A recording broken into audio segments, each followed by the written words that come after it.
Esselamu Aleyküm. Dünyanın her qaysi joylaridagi aziz vatandaşlar, sizlarga Birleşken Devletler Teşkilatı'nın Cenevadagi merkezining oldidan salomlar bo'lsin.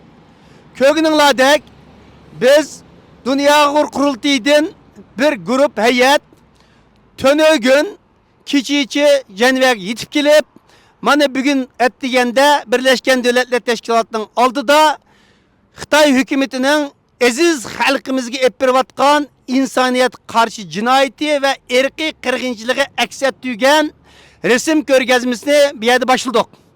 Biz bu yerda bugun va erta 2 kun Dünya Qurultayı Shveysariya Uyg'ur jamiyati birlikda bir qancha faoliyatlarni birga o'tkazamiz. Shuning bilan birga Tibet tashkilotlari, Hong Kongliklar, Tayvanliklar, hatto Falun Gongliklar ve başka bizning davoyimizga ko'ngil biliyotgan xalqaro inson huquqlari tashkilotlarının ortak tirishchanligi bilan bu yerda Cenevada bir qancha bir yurish programmalar o'tkazildi. Bu qatimqi programmamizning bu yerga resim ko'rganimizning asosiy sababi Birleşken Devletler Teşkilatı yer shari xarakterlik inson huquqlarini qarorlik ko'zdan kechirish yig'inining 45. qatimligi o'tkazildi. Bu 45. qatimlik yig'inda Xitoyning kishilik huquq vaziyati umumyuzlik ko'zdan kechirilib, Xitoy so'roqqa tortildi.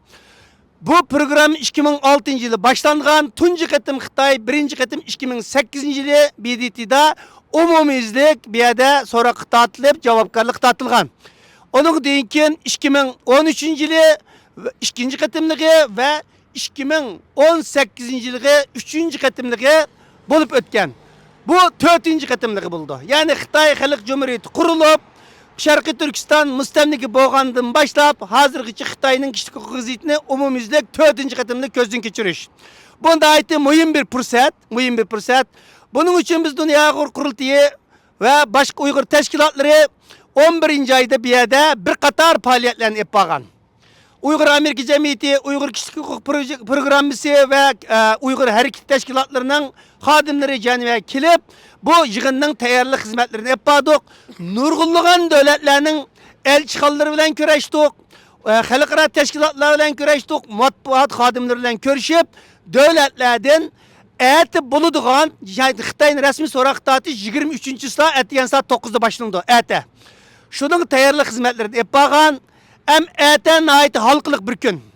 Şunun biz bugünden itibaren bir yerde Xitoyning ve halkımızga olib berayotgan bu qirg'inchiligini, jinoyatini dünya millatlarga yana bir qatim namoyon qilish, Xitoyning aldamchiligini dunyoga namoyon qilish, bu irqiy qirg'inchilikning to'xtamayotganliklarini namoyon qilish, Xitoyning dumbig'ini chelib, hamma ish normal o'tayotidi deb dunyoga olib berayotgan ta'tir tashviqotlarga nisbatan ejallik zarba berish ve Xitoy bilan o'xshash saf turayotgan davlatlarga, jumladan bizning qarindosh musulmon davlatlarimizga bo'layotgan bu realliklarni faktlar bilan bu yerda namoyish qilish maqsadi bilan bu hareketimizni boshladik. Havo biraz soğuk, eli yağmur yağadigan o'xshaydi, ama bu bizning irodamizni sundiranmaydi. Biz mishada qurbimizning yetishicha, imkoniyatimizning yetishicha mishada Xitoyning nayranglarga, yolg'onchiliklarga zarb beramiz. Xitoy bu yerga biz kelgan ma'lumotlar qaragan chog'ning o'zida 60 kishidan ortiq bir vakillar o'gimi bilan bu yerga yetib kelib bo'lgan. Buning ichida setib olgan Uyg'urlarmi bor. Albatta ular chorasiz özünün yığı bilen yüzünü koruş taktikasini müşahidimi işiltotudi. Demek Uygurlarni, Tibetliklarni ekiliş arkalık ete yalgan guvalıklarını verip özünü aklaştırışıdı. Ama bir hakikat biz tarafta nurgulagan dostlarımız var, nurgulagan devletlerimizni qo'llayotidi. Şunu işinimiz ki her bir kapagan hareketlerimiz, faaliyetlerimiz cevapsız kalmaydı.